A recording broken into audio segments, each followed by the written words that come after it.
ठरलं तर मग या मालिकेच्या 30 जानेवारीच्या भागामध्ये सुमन चांगलीच घाबरलेली आहे आणि तिला खूप भीती वाटत आहे आणि ती आता किचनमध्ये येते. इतकं भयंकर हे घडलं होतं, म्हणजे यांनी इतकं क्रूर कांड केलं होतं. मला तर विश्वासच बसत नाहीये की हा सगळा काय प्रकार घडलाय. खरंच या सगळ्यामध्ये आता मला मला तर खूप धक्काच बसलाय. असं म्हणत सुमन आता खूपच घाबरलेली आहे आणि ती स्वतःला समजवत आहे. बरं, हे सगळं होत असताना अर्जुन सायली येतील आणि त्यांना पहिला पुरावा देईन असा ती विचार करते. तितक्यात तिथे नागराज आलाय. नागराज आल्यावरती तो म्हणतो, सुमन, सुमन काय ग, बरी आहेस ना तू? असं म्हणत तो सुमनच्या खांद्यावरती हात ठेवतो. तू इथे काय करतेस? चल बाहेर चल. सुमन, अगं तू बरी आहेस ना? उगाच स्वतःला का त्रास करून घेतेस? असं म्हणत तो आता सुमनच्या इथे येतो. हे बघ, उगाच स्वतःला त्रास करून घेऊ नकोस. डोक्यातला विचार काढू नकोस. तुला कितीही वाटलं की तू बरी आहेस तरी तू बरी नाहीयेस. ही गोष्ट बदलता येत नाहीये आपल्याला. लक्षात ठेव, तुला जर का बरं वाटत नाहीये तर शांतपणे आपल्या खोलीत झोप जा बरं. इथे थांबण्यात काहीच अर्थ नाहीये, असं तो सुमनला बोलू लागलाय. यावरती सुमन आता खूपच घाबरले. यांना काही कळलंय का किंवा ह्यांना तो मोबाईल हातात लागलाय का? तिच्या डोक्यात एक न शंभर अशा अनेक शंका यायला लागलेल्या आहेत आणि त्यामुळे ती थोडीशी घाबरलेली आहे आणि त्यामुळे मग आता ती बाहेर येते. तो तिला बाहेर आणतो आणि त्याच वेळेला प्रतिमा बाहेरून आलेली आहे. सुमन, सुमन काय ग? यावरती रागराज म्हणतो, अगं काही नाही वहिनी, वेड्यासारखी सैरावैरा धावत आता निघाली होती आणि म्हणूनच म्हणूनच मी तिला फक्त बघायला सांगत होतो किंवा मी तिला बोलत होतो, बाकी काहीच नाहीये. ठीक आहेस ना तू सुमन? असं म्हणत तो आता सुमनशी बोलतोय. सुमनला पाणी प्यायला देतोय आणि सुमनला मुद्दामच तो आता तिला घाबरवण्याचा प्रयत्न करतोय, जेणेकरून जेणेकरून ती आता गप्प तोंड तिने ठेवावं. बरं, हे सगळं चालू असताना अर्जुन सायली तिकडे आलेले आहेत आणि सुमन काकूंची ही अवस्था बघून त्यांना दोघांनाही धक्का बसलाय. सुमन काकू, सुमन काकू असं म्हणत ते दोघं जण तिकडे आलेत आणि त्यावेळेला आता इकडे सांगायला लागते प्रतिमा, अरे तुम्ही दोघं जण? यावरती सायली म्हणते, काही नाही, आम्हाला जरा सुमन काकूंना भेटायचं होतं ना, म्हणून आम्ही आलो होतो. सुमन काकू, तुमची तब्येत बरी आहे ना? असं ते दोघं जण म्हणायला लागतात. त्यावरती मग आता नागराज म्हणतो, बघितलंस का सुमन, सुभेदार आणि किल्लेदार यांचे आता संबंध किती भारी आहेत ते कळतंय का? या सगळ्यांचे संबंध इतके छान आहेत ना, की या सगळ्यामध्ये ते लगेचच धावत तुझ्यापर्यंत आले सुद्धा. असं म्हटल्यावरती मग आता सुमन काही बोलत नाहीये. त्यावरती मग आता सायली म्हणते, काय झालं? तुम्ही इतक्या घाबरलेल्या का आहात? नक्की काय झालेलं आहे? यावरती आता इकडे ते सांगतात, अगं काही नाही, तिचं नेहमीचंच आहे. म्हणजे तिला या सगळ्यामध्ये जे काही त्रास होतोय ना, तो त्रास आता तिला बऱ्याच दिवस होतोय. तिची मेंटल कंडिशनच ठीक नाहीये ना, असं म्हणत नागराज आता बोलतोय. हे बोलत असताना इकडे आता अर्जुनला खूप राग येतोय आणि त्यानंतर सुमन सांगायला लागते, म्हणजे सुमन काकूंच्या सोबत थांबते असं ती म्हणायला लागते. बरं, हे सगळं होत असताना मग आता नागराज म्हणतो, मला आता बाहेर थोडंसं काम आहे आणि ते काम करण्यासाठी मी आता जाऊन येतो. असं म्हटल्यावर ती लगेचच आता इकडे अर्जुनला तर संधीच मिळायला लागते प्रेक्षकांनो आणि अर्जुन खूपच खुश होतो, जेणेकरून सुमन काकूंच्या सोबत आता बोलता येईल. इकडे नागराज सांगतो, सुमन तू ठीक आहेस ना? तू ठीक आहेस ना? मी जाऊ ना बाहेर की नको जाऊ? तूच सांग बरं मला. असं म्हटल्यावरती सुमन काही बोलत नाही आणि तो म्हणतो, येतोच मी. थोड्याच वेळात मी बाहेर जाऊन येतो. तू नको चिंता करू. असं म्हणत तो आता बोलत आहे. सुमन विचार करते, हीच ती संधी आहे. काही झालं तरी सुद्धा मला आत्ता हे सगळं बोलायला पाहिजे. असं म्हणत सुमन या सगळ्यामध्ये लगेचच बोलते. त्यावेळी ती प्रतिमा म्हणते, नका काळजी करू. मी आहे. मी बघेन यांच्याकडे. आणि त्यानंतर इकडे नागराज निघून जातो. नागराज निघून गेल्या अर्जुन आता सुमनच्या खोलीत आलाय. सुमनच्या खोलीत आल्यावरती सायली सांगते, बरं झालं सुमन काकू, तुम्हाला नागराज काकांच्या विरुद्ध पुरावा सापडला. नाहीतर आपल्यासाठी हे महा कठीण काम होतं. म्हणजे काही झालं तरी सुद्धा आपण या सगळ्यामध्ये आता खरंच म्हणजे आपण खूप मोठा पुरावा भेटलेला आहे आपल्याला. असं म्हटल्यावरती मग लगेचच आता इकडे सुमन सांगते, पुरावा भेटलाय पण काय उपयोग आहे त्याचा? खूप साऱ्या गोष्टी आता निसटल्यात माझ्या हातातून. खूप साऱ्या गोष्टी आपल्या हातातनं गेलेल्या आहेत, असं तो म्हणायला लागलेली आहे. बरं, हे सगळं हे बघा, तुम्ही नका चिंता करू. काय आहे ते स्पष्टपणे आम्हाला सांगा. तुम्ही स्वतःला त्रास करून घेऊ नका, असं ती सुमनला आता म्हणत आहे. सुमन मात्र या सगळ्यामध्ये काहीच बोलत नाहीये आणि आता ती मोठ्या मोठ्याने रडायला लागते. अर्जुन तिला समजवते, सुमन काकू काय झालं? काय झालं? तुम्ही मोठ्याने का रडत आहात? यावरती सुमन सांगते, इतका नीच माणसाच्या सोबत आता मी राहत होते ना, खरंच मला मला या सगळ्यामध्ये खूप खूप खूप वाईट वाटते. म्हणजे यांनी जे काही कारस्थान केलंय ना, मी तोंडाने बोलू शकत नाहीये. इतकं मला हे वाटते, असं म्हणत बिचारी सुमन आता रडते. कांड केले नागराजने, पण तिला तिला मात्र या सगळ्यामध्ये खूपच मोठा धक्का बसलाय. त्यावरती मग अर्जुन तिला समजवतोय, काही काळजी करू नकोस सुमन काकू. हे बघ, म्हणजे मी तुला एक गोष्ट सांगतो, की काहीही झालं तरी सुद्धा मी तुझ्या सोबत आहे. आणि त्यामुळे आता इकडे तू जे काही झाले ते सगळं सगळं सांग, आपण याच्यावरती सोल्युशन काढूया. तितक्यात तिथे प्रतिमा आले आणि काय ग सुमन, तुझी तब्येत बरी नाहीये का, काय झालंय, तू रडतेस का, असं म्हणत ती सुमनला विचारायला लागले. त्यावरती मग आता अर्जुन सांगतोय काही नाही, थोड्याशा घाबरल्यात त्या. आणि त्यावरती सायली सांगते काही नाही, सगळं काही ठीक आहे, असं म्हणत आता इकडे प्रतिमा निघून गेल्यावरती सुमन आता आपला मोबाईल शोधायला लागते. त्यावेळेला तिला कळतं की हा मोबाईल बेडच्या खाली पडलाय आणि त्यानंतर मग ती मोबाईल काढते. इकडे तोपर्यंत अस्मिताला जो काही प्रकार घडलाय तो सतत आठवतोय आणि इकडे सचिन मात्र विचार करतोय, मी जो काही तिकडे ड्रामा करून आलोय ना, त्या ड्रामामुळे आता इकडे खूप मोठं हे होणार आहे. म्हणजे माझ्या पुढे हात पाय जोडत सगळे सुभेदार येतील आणि मला इथून घेऊन जातील सन्मानाने. त्याशिवाय तर मी इथून जाणारच नाहीये, असं म्हणत तो आता चांगलाच चिडलेला आहे. बरं, हे सगळं चालू असताना तो विचार करतोय, की ठीक आहे, येऊ दे त्यांना माझ्या पायाशी आल्यावरती मगच मी आता त्यांना कसा नाचवतो ना ते बघ, असं म्हटल्यावरती इकडे आता तो लगेच साक्षी साक्षी म्हणजे सॅम सॅम सॅम असं मोठ्या मोठ्याने ओरडायला लागतोय.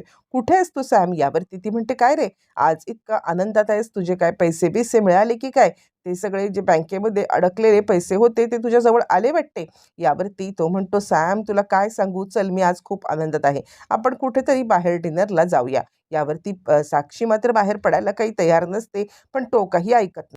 चल, आपण काहीही झालं तरी आज डिनरला बाहेर जायचं म्हणजे जायचं, चल लवकर, असं म्हणत तो तिला तयार व्हायला सांगतोय. पण त्यावरती साक्षी मात्र आता तिला बाहेर पडायला खूप भीती वाटतेय. नको ना, ऐक ना, मला आता खूपच टेन्शन आलंय, आपण नको बाहेर जाऊया, ऐक तरी मी काय बोलते ते. यावरती तो म्हणतो, मी नाही तुझं आता ऐकणार, तूच माझं ऐक, चल आत्ताच्या आत्ता आपण बाहेर जायचं आहे, लवकर चल, असं म्हणत तो तिला बोलतोय. पण त्यावरती ती सांगते, ऐक ना, अरे आत्ता बाहेर जायचं म्हणजे. यावरती तो म्हणतो, काहीही ऐकायचं नाहीये, मी तुझं काहीही ऐकणार नाहीये, चल आत्ताच्या आत्ता बाहेर चल, असं म्हणत तो आता हट्टालाच पेटलाय. आणि त्यावरती आता इकडे साक्षी निघालेली आहे त्याच्यासोबत जायला. इकडे अर्जुनच्या हातामध्ये मोबाईल लागलाय आणि अर्जुन सांगतोय, हे काय, हा तर मोबाईल करप्ट झालाय, म्हणजे हा मोबाईल तर चालूच होत नाहीये. यावरती आता मात्र इकडे सायली म्हणते, काय झालं असेल, नागराज काकांनी मोबाईलची वाट लावली असेल का, किंवा त्यांनी व्हिडिओ डिलीट केला असेल का, काय झालं असेल, मुद्दाम हे सगळं करण्यात आलं असेल का. यावरती अर्जुन म्हणतो, सुमन काकू, हा मोबाईल कुठे होता, म्हणजे हा मोबाईल नागराज काकांच्या हातामध्ये लागला होता का. यावरती सुमन सांगते, नाही रे अर्जुन, अरे त्यांच्या हातात हा मोबाईल लागेलच कसा, म्हणजे त्यांना माहिती पण नाही आहे की तुम्ही मला मोबाईल दिला होता ते. आणि मी व्हिडिओ शूट केला आणि त्यानंतर अचानकपणे ते फिरून परत आले ना, तेव्हा तो मोबाईल खाली पडला, हा इथे इथे आत्ता जो पडला आहे ना, हा इथेच पडलेला होता, असं ते म्हणायला लागते. त्यावरती अर्जुन म्हणतो, काहीच कळायला मार्ग नाही, पडल्यामुळे मोबाईलमधला व्हिडिओ करप्ट झालाय की काय. आणि सगळेजण तो आता व्हिडिओ पाहायला लागतात. बरं, तोपर्यंत इकडे आता सचिन काही ऐकायला तयार नाही. चल लवकर, आपल्याला बाहेर जायचंय, सॅम ऐक लवकर, पटकन तयार होऊन ये जा, असं म्हणत आता इकडे तो सॅमला तयार व्हायला पाठवतोय. बरं, आता हे सगळं चालू असताना इकडे साक्षीचा नाईलाज झालाय आणि तोपर्यंत अर्जुन सांगतोय, झाला मोबाईल चालू झाला, सुमन काकू, मोबाईल करप्ट नाही किंवा तो व्हिडिओ करप्ट नाही, चालू झालाय. आणि असं म्हटल्यावरती मोबाईलमधला तो व्हिडिओ अर्जुन सायली पाहायला लागतात आणि काय त्यांना धक्का बसलाय प्रेक्षकांनो, कारण आतापर्यंत त्यांना फक्त संशयच होता की नागराज काकांनी हे सगळं केलंय.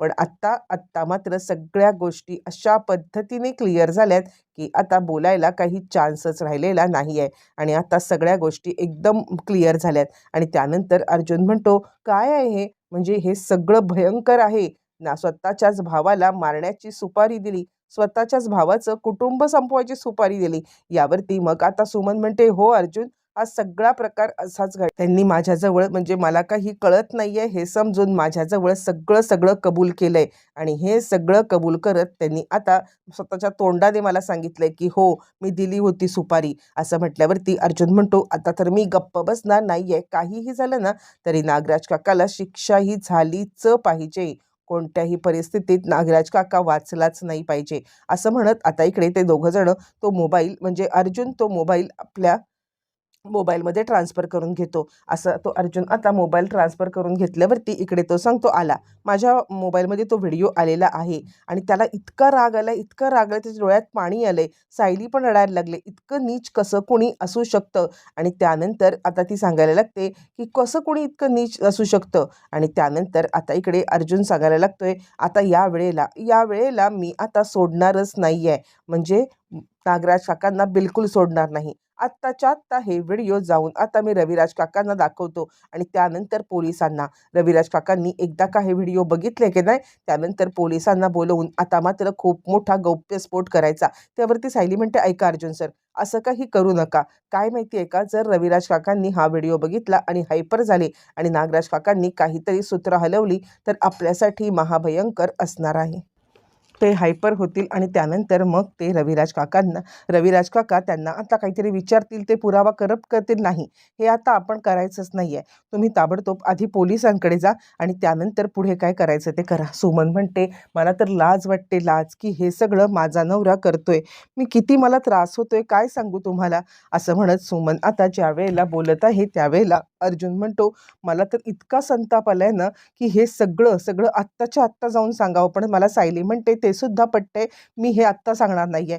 मी थोडा डोक्याने विचार करेन आणि नागराज काकाला जेलची हवा खायला पाठवल्याशिवाय मी गप्प बसणार नाही. असं म्हणत इकडे आता अर्जुन चांगलाच चिडलाय आणि त्यानंतर मग आता लगेचच आपल्या मोबाईलमध्ये तो व्हिडिओ घेतोय आणि तो बाहेर पडतोय. इकडे हे सगळं चालू असताना अस्मिताच्या मात्र डोक्यामध्ये एकच विचार चालू आहे, सचिनने दिलेली धमकी, की मी काही खाणार नाही, मी स्वतःला संपवणार. हे अशा प्रकारची जी काही धमकी सचिनने दिली ती सतत अस्मिताला आठवत आहे आणि अस्मिता विचार करते. तितक्यात तिथे कल्पना आले आणि कल्पना म्हणते, अस्मिता काय झालंय? अगं कसला विचार करतेस? यावरती अस्मिता म्हणते, मम्मा तुझ्या मांडीवरती डोकं ठेवून मी जरासं झोपू का? यावरती ती म्हणते, अगं काय विचारतेस काय? ये माझ्या मांडीवरती डोकं ठेव आणि छानपैकी तू आता झोपी जा. असं म्हणत ती अस्मिताला आता आपल्या मांडीवरती डोकं ठेवायला देते आणि झोपी जायला सांगते. अस्मिताला ती सांगायला लागते, काय झालंय? तू सांग बरं मला, तुझ्या डोक्यात काय चाललंय? यावरती अस्मिता म्हणायला लागते, मम्मा मला खरंच खूपच हे वाटते गं. म्हणजे ज्यावेळेला माझ्या बाळाचा जन्म होईल त्यावेळेला सचिन त्याच्यासोबत यावरती ती म्हणते, का तू असा विचार करतेस? हे बघ, इतका विचार करू नकोस. काही झालं तरी सुद्धा तुला आता बघ ना, या सचिनने तुझ्यासोबत इतकं मोठं हे केलंय, तरी सुद्धा तुला त्याचाच विचार आहे का? तू नको इतका विचार करूस त्याचा. का इतका विचार करतेस? हे बघ, त्याची तेवढी लायकी सुद्धा नाहीये की तू त्याचा विचार करावा. हे बघ, मी तुला काय सांगते ते ऐक. तू नको त्याचा विचार करू. ती म्हणते, असं कसं? माझ्या बाळाला म्हणजे त्याच्या बाबांचं नाव तर पाहिजेच की नाही? यावरती आता इकडे कल्पना म्हणते, मला तर तुझं काही कळतच नाहीये. म्हणजे एकीकडे तू आता सचिनचा इतका राग करतेस आणि त्यानंतर आत्ता तू सचिनला हे करण्याचा प्रयत्न करतेस. खरंच मला तुझी कमाल वाटते. आणि त्यानंतर ती म्हणते, नको चिंता करूस, होईल सगळं ठीक. आणि कल्पनाला समजते की तिला जरी सचिनचा राग आला असला तरी सुद्धा शेवटी सचिन हा तिच्या बाळाचा बाबा आहे आणि बाळाला बाबापासून दूर ठेवणं हे काही तिला जमत नाही. तिच्या आयुष्यात असलेलं हे तांगड बघून आता इकडे कल्पनाला खूपच वाईट वाटते आणि ती तिच्या डोक्यावरून हात फिरवते. बाळा खरंच खरंच किती तांगड होऊन बसलं ह्या सचिनच्यामुळे आणि तिला आता सचिनचा राग पण आलाय आणि सचिनबद्दल आता इकडे तिला असं वाटतंय की काहीतरी करायला पाहिजे. तोपर्यंत प्रिया आता नागराजला कॉल करते आणि नागराजला कॉल करून ती सांगायला लागते की काहीतरी मोठी घटना घडलेली आहे. यावरती नागराज म्हणतो, तू नेहमीच ज्या वेळेला काही बोलतेस ना त्यावेळेला वाईटच काहीतरी बातमी देतेस. असं म्हटल्यावरती मग आता ती म्हणते, मी मी काय वाईट बातमी दिली? यावरती तो म्हणतो, तू दरवेळेला जेव्हा कधीही हे करायचा प्रयत्न करतेस ना काही सांगण्याचा, तेव्हा काहीतरी तू चुकीचंच किंवा तू काहीतरी भीतीचंच सांगतेस. यावरती ती म्हणते, ऐका, मी जे काही सांगण्याचा प्रयत्न करते ना ते काय आहे ते नीट ऐकून घ्या. आज सकाळपासून अर्जुन सायली गायब आहेत आणि म्हणून मला टेन्शन आले की ते कुठे गेले असतील, काय असतील, मला काहीच कळायला मार्ग नाहीये. यावरती मग आता ती सांगायला लागते की कदाचित ते काही म्हणजे शोधाशोध करायला तर गेले नसतील ना. यावरती तो म्हणतो, नको चिंता करू, अर्जुन सायली सकाळपासून माझ्याकडे आहेत. सुमनची काळजी घेण्यासाठी ते इकडे आलेले होते किंवा त्यांना सुमनच्या बद्दल काळजी वाटत होती म्हणून ते आले होते. सुमन आता इकडे घरी तब्येत नाही आहे ना बरी तिची म्हणून. असं म्हटल्यावरती ती म्हणते, अच्छा. त्यावरती आता इकडे तुम्ही सुमनवरती लक्ष ठेवा हो. कारण काय माहिती आहे का, ही सुमन प्रत्येक वेळेला काहीतरी उद्योग करेल आणि तुम्ही त्याच्यामध्ये अडकून जाल आणि म्हणून म्हणून मी तुम्हाला सांगते, जरी ती सुमन साधी सोपी वाटली असली तरीसुद्धा तुम्ही आता तिच्यावरती जरा लक्ष ठेवा. असं म्हटल्यावरती तो म्हणतो, "हो, नको चिंता करूस, कारण काही झालं तरीसुद्धा मी सुमनवरती नक्कीच लक्ष ठेवून राहील." असं म्हटल्यावरती आता इकडे ती सांगते, "जरा अलर्ट पण राहा." हे सगळं चालू असताना मग आता नागराज फोन ठेवतो आणि घरी येतो. घरी आल्यावरती तो म्हणतो, "काय गं सुमन, ठीक आहेस ना तू? काही प्रॉब्लेम तर नाही ना झाला?" असं म्हणत तो आता सुमनला बोलतोय. पण आता अर्जुन आणि सायली ह्यांना इतका राग आलेला आहे, की या सगळ्यामध्ये ते आता तिच्याकडे म्हणजे त्याच्याकडे बघत पण नाहीयेत. कारण आत्ता सध्या काही बोलता पण येत नाहीये किंवा किंवा या सगळ्यामध्ये काही आता करता पण येत नाहीये आणि म्हणून म्हणून आता ते दोघं जण शांतच बसतायत आणि त्यानंतर तो सांगतोय, "अरे, सुमनची अवस्था इतकी विचित्र झाली ना, की मला तिचं खूपच काळजी वाटत आहे. खरंच सुमन ठीक आहेस ना तू? सुमन ठीक आहेस ना तू?" असं म्हणत तो आता सुमनला जवळ घेतोय आणि "नको काळजी करू, मी आहे तुझ्यासोबत. मी तुझ्यासोबत नेहमीच राहणार आहे." असं सुद्धा तो म्हणायला लागतोय. बरं हे सगळं चालू असताना अर्जुनला इतका राग आलाय, की जाऊन आत्ता त्यांचं थोबाड फोडावं असं त्याला वाटतंय. पण तो आता तिकडून निघून गेलेला आहे. बाहेर पडल्यावरती तो म्हणतो, "बघितलंस किती नाटकं करतोय हा माणूस. या माणसाची नाटकं काही केल्या आता संपतच नाहीयेत." ताबडतोब तो आता इकडे सावंत इन्स्पेक्टरना कॉल करतोय. सावंत इन्स्पेक्टरना कॉल करून तो आता सांगतोय, "हॅलो, रविराज किल्लेदार यांचा आता जो कुणी खुनी होता किंवा रविराज किल्लेदार यांना मारण्याचा ज्यांनी कुणी प्रयत्न केला होता ना, तो माणूस आता इकडे माझ्या ताब्यात आलेला आहे. त्या माणसाला ताबडतोब मी आता पकडलेलं आहे." असं म्हटल्यावरती इकडे इन्स्पेक्टर साहेब म्हणतात, "बरं झालं, कोण आहे तो?"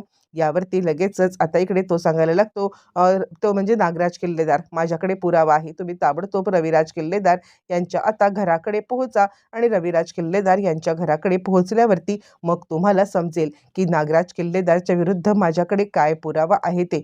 तुम्ही तिकडे आता पोहोचा." असं म्हणत त्यांनी आता तिकडे पोहोचायला सांगितल्यावरती ताबडतोब आता मात्र इकडे रविराज सांगायला लागतात म्हणजे इकडे पोलीस सांगायला लागतात, "ठीक आहे, तुम्ही चिंताच करू नका. मी आता तिकडे येतोच आहे." असं म्हटल्यावरती प्रेक्षकांनो लगेचच आता इकडे सावंत इन्स्पेक्टरनी धाड टाकलेली आहे रविराजांच्या घरावरती आणि त्यानंतर अर्जुन म्हणतोय, "22 वर्षापूर्वी तुझा जो काही अपघात झाला होता, त्या अपघाताचा मास्टरमाइंड दुसरं-तिसरं कोणी नसून हाच आहे नागराज किल्लेदार. नागराज खाली बसलाय आणि दादा माझ्यावरती खूप मोठा आरोप होतोय." असं म्हणतोय. तो सांगतोय, "मी खरंच काही केलेलं नाहीये. हा माझ्यावरती झालेला खूप मोठा आरोप आहे. दादा, दादा वाचव मला." असं म्हटल्यावरती मग आता लगेचच तो आता बोलायला लागलाय आणि त्यानंतर इकडे आता इन्स्पेक्टरनी व्हिडिओ दाखवलाय सुमनसोबतचा आणि त्यानंतर मग त्याला काहीच बोलता येत नाही. फायनली आता मात्र सगळा खेळ संपलाय आणि आता नागराजची चांगलीच भंभेरी उडाली. आपल्यावरती आल्यावरती नागराज आता सत्याचा उलगडा कसा करणार? येणाऱ्या भागातच कळणार आहे.